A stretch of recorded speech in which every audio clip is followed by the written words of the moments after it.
हाँ जी, जय श्री राम, जय भोलेनाथ मेरे सारे प्यारे भाई और बहनों को। गाइज आज मैं आपके लिए ना बहुत ही इंटरेस्टिंग व अलग वीडियो लेके आया हूँ। आज मैं आ रखा हूँ अपने गांव के मंदिर के मठ में, जिसमें आज मेरे साथ हैं श्री सूरज शास्त्री जी। नमस्कार शास्त्री जी। नमस्कार जी। कैसे हैं आप? बहुत बढ़िया जी। शास्त्री जी, मेरे है ना कुछ सवाल थे जी जो कि मेरे को काफी टाइम से विचलित कर रहे थे जी कि जैसा कि अभी सावन का महीना चल रहा है जी और हर साल सावन के महीने में करोड़ों की तादाद में श्रद्धालु जाते हैं जी कावड़ लेने के लिए। जी तो ये सिलसिला कब से चल रहा है, इसको स्टार्ट किसने किया है और कावड़ असल में क्यों लेके आई जाती है? जय श्री राम।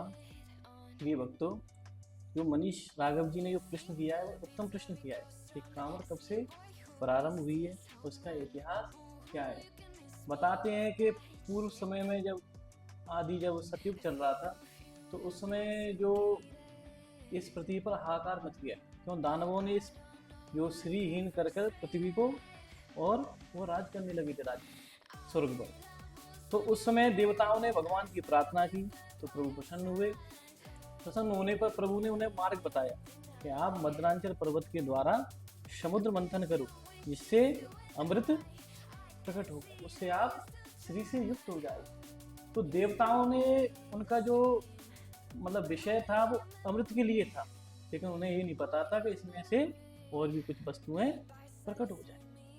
लेकिन देवताओं ने जैसे ही मद्रांचल पर्वत से उसका समुद्र का मंथन प्रारंभ किया तो उसमें से कुछ रत्नों के बाद एक हलाहल विष प्रकट हो गया, जिसको देखकर देवताओं और वहाँ जो संसार के जो जगत के प्राणी थे सब में हाहाकार मच गया। देवताओं ने उस समय सब अनेक प्रकार के व्यवस्था देखी, अनेक प्रकार की योजनाएं बनाई, लेकिन उनकी योजनाएं सब विफल हो गई। तो उन्होंने भोलेनाथ की, देवादिदेव महादेव की प्रार्थना की कि हे महादेव, आप ही जगत को बचाने वाले।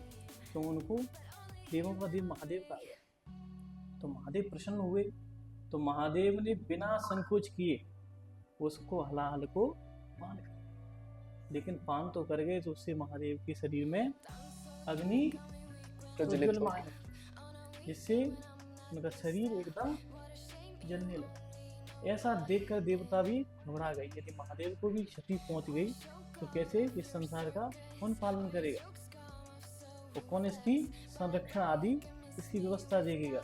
तो उन्होंने देवताओं ने जो पवित्र नदियां आदि थी उनसे जल उठाकर और महादेव का अभिषेक प्रारंभ कर दिया, जिससे महादेव को शांति पहुंची। और कुछ विद्वानों का या कुछ महानुभावों का ये मान्यता है कि जब भगवान परशुराम दिग्विजय होकर आए तो उनके अंदर एक मन में आकांक्षा प्रकट हुई कि मैं भगवान शिव जी की आराधना करूं, क्योंकि वो शिव जी के प्रिय भक्त। तो आराधना के लिए माँ भगवती गंगा मैया के समक्ष गए। माँ भगवती गंगा माँ से प्रार्थना की कि हे देवी माँ, आप मुझे अपने में से कुछ एक कंकड़ दे दो।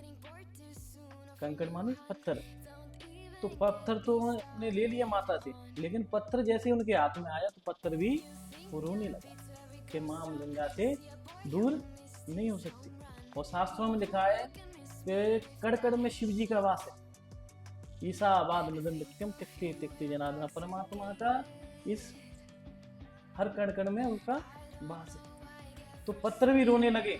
तो माँ गंगा ने कहा, हे परशुराम जी, आप कहीं भी स्थापित करें इस पत्थर को, शिवलिंग को, वहाँ आप जलाभिषेक अवश्य करना। तो महादेव जी का जो बागपत जिले में उत्तर प्रदेश के वहाँ पूरा महादेव है, उन्होंने वहाँ उनकी स्थापना की। शास्त्रों का मानना है, विद्वानों का स्थापना की। उन्होंने उनका नियम था कि श्रावण के जितने भी सोमवार पड़ेंगे उनमें प्रति सोमवार को वहाँ से हरिद्वार से गढ़मुक्तेश्वर, उस घाट का नाम है गढ़मुक्तेश्वर घाट से जल लाकर और प्रति सोमवार को वह उनका जलाभिषेक करते थे। पंचामृत आदि से उनका स्नान करके उनकी पूजन अर्चना करते थे। ऐसा इतिहास है। पंडित जी, जैसा कि सभी को पता है परशुराम जी एक भगवान थे जी, तो उनको क्यों आवश्यकता पड़ी कावड़ की? कि दिग्विजय होकर आए थे परशुराम जी और वो शिव जी के प्रिय भक्त थे। उनकी आराधना थी कि यदि मैं कोई पाप भी कर लिया हो, भाई दिग्विजय में तो व्यक्ति यदि रण में लड़ेगा तो वहाँ ये तो नहीं पुण्य हो, वह उसके साथ हिंसा करेगा, या अहिंसा शास्त्रों में लिखा है कि अहिंसा परमो धर्म, धर्म हिंसा देवचा। उन्होंने अपनी धर्म की स्थापना के लिए अहिंसा तो की थी, लेकिन पाप तो लगे। उस पाप से छुटकारा पाने के लिए शिव जी की आराधना अन्य आकांक्षा देखो। महाराज जी काफी तरीके की कावड़ आती है। जी कोई रथ यात्रा आती जी है, कोई कंधे पे कई कई किलो के बंटे टांग के आता है, जी कोई भागा भागा आता है। जी। तो इनमें से सबसे श्रेष्ठ कावड़ कौन सी है? देखो कांवर तो सभी श्रेष्ठ है अपने स्थान पे, ठीक है, लेकिन कांवर जो कांवड़िया जाता है थोड़ा पवित्र होता है, तो भोले का गढ़ होता है, तो भोले के गढ़ के समान ही जाए, ना कि और अनेक व्यवस्था में। कांवर अपनी जगह पे देखो, इसमें वो तो कर नहीं सकते नाप तोड़ का, ये डाक कांवर छोटी है या माँ कांवर छोटी है, या कंधे वाली जो झूले वाली कांवर आती है वो छोटी, सब कांवर एक समान है, क्योंकि उनमें जो आता है क्या गंगा जल आता है। तो गंगा मैया में कभी भी भेद नहीं है, हाँ तो गंगा जल का है उसमें। वो अपनी अपनी भक्तों की एक इच्छा है कि मैं कंधे वाली लेके आऊँ, या डाक कांवर लेकर आऊँ, या माँ कांवर लेकर आऊँ, बस में यही है प्रिय भक्तों। तो उसमें जो भी जाए कांवड़िया बड़े पवित्र भाव से आराधना के साथ। पंडित जी जैसे वो एक परेशान होके आता है, पैरों में छाले पड़ जाते हैं, भारी भारी बंटे लेके आता है, पैदल आता है, पूरा रास्ता अकेले आता है। एक काफी ग्रुप जाते हैं जो एक साथ 10-15 बंदे जाते हैं और वो ले आते हैं। जी तो इनमें क्या अंतर है? जो अंतर कुछ नहीं है, ये सहयोग से जा रही, क्योंकि बिना सहयोग से कोई कार्य हो नहीं सकता। अब उसकी देखो, यदि उसके अंदर सामर्थ्य है, जो परेशान हमारे शास्त्रों में या पुराणों में ऐसा कहीं नहीं लिखा कि आप परमात्मा के लिए अपने शरीर को कष्ट पहुंचाओ। भगवान ये कहता है कि भक्ति भाव हो तेरे अंदर, यदि थोड़ा भी जल लाएगा ना, उसी में प्रसन्न हो जाऊंगा। जरूरी नहीं है कि तुम उसको, अब रास्ता में कई जगह कांवर देखा भी है हमने, वो लोग बताते हुए महानुभाव कि कांवर कई जगह खंडित भी हो जाती है, तो पुण्य की जगह हमें पाप लगे। और कई बार देखा भी है कि लोग कांवर लेने जा रहे हैं, देखो वहाँ अब शब्द का प्रयोग कर रहे हैं, लड़ाई कर रहे हैं, तो उससे अच्छा यही है कि हम शांति में जाएं। भले छोटी कांवर लेकर आए, कि लेकर आए अपनी सामर्थ्य अनुसार।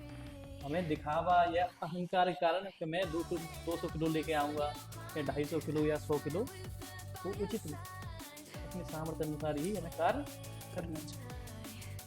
और पंडित जी एक ये सवाल था मेरा, जो कावड़ लेने जाते हैं उसमें बहुत से व्यक्ति नशा का सेवन करते हैं, मदिरा का सेवन करते हैं, कोई गांजा लेता है, कोई मतलब ऐसे ही कई प्रकार के मदिराओं का या नशे का सेवन करते हैं। वो कहाँ तक सही है?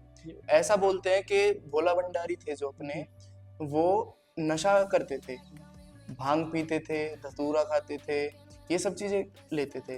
तो उनके बताते हुए कि भाई भोले बाबा भी करते थे तो हम भी करते, इसमें हम गलत कहाँ हैं? देखो भोले बाबा की तो सोचे ना, तो उनके बराबर हम कभी भी हो सकते हैं नहीं हो सकते। उन्होंने विष भी पाल कर लिया था, अभी आपको पता है ना, उन्होंने विष पाल कर लिया था।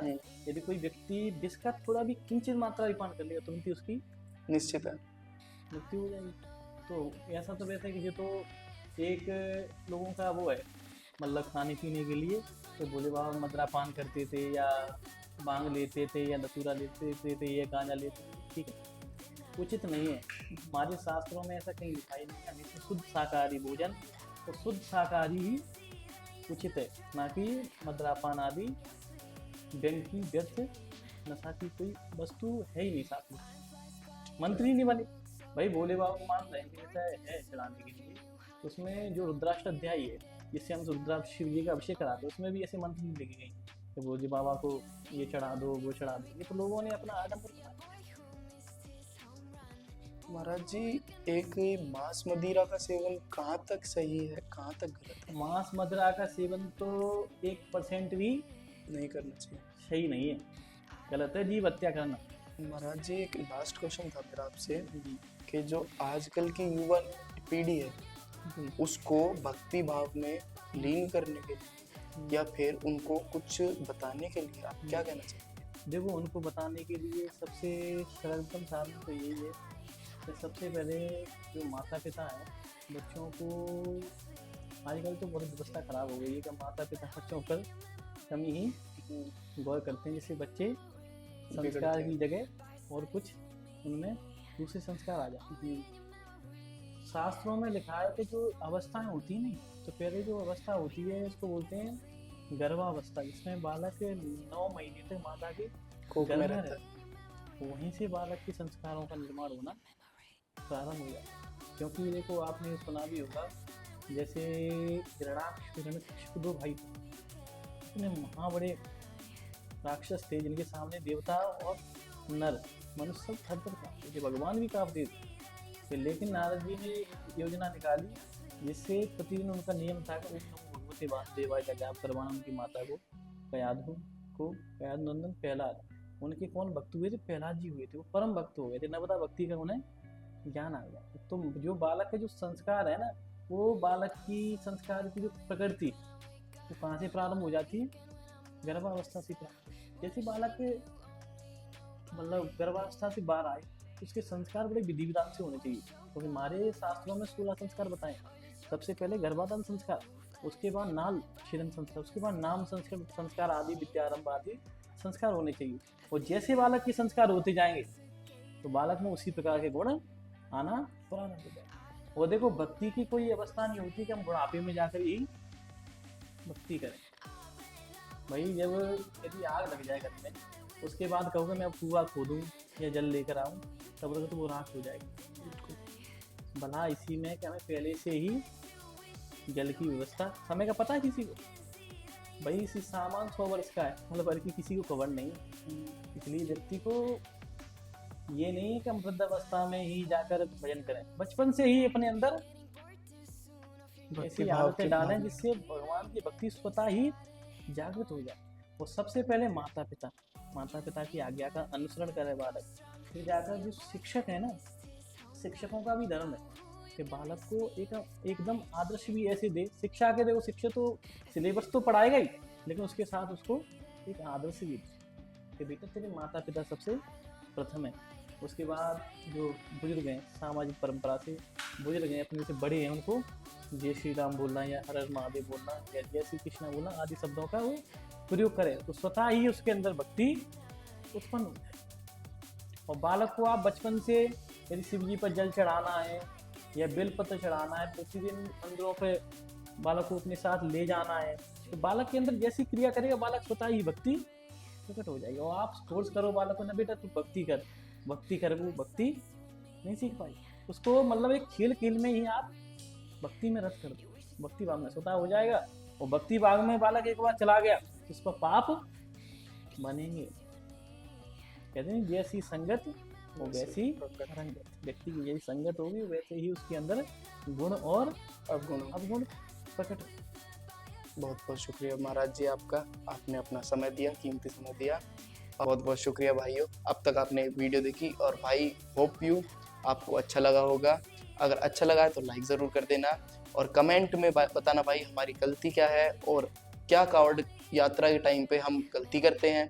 मिलते हैं फिर अगली वीडियो में। जय श्री राम, जय भगवान। Circus, all your jokes come off so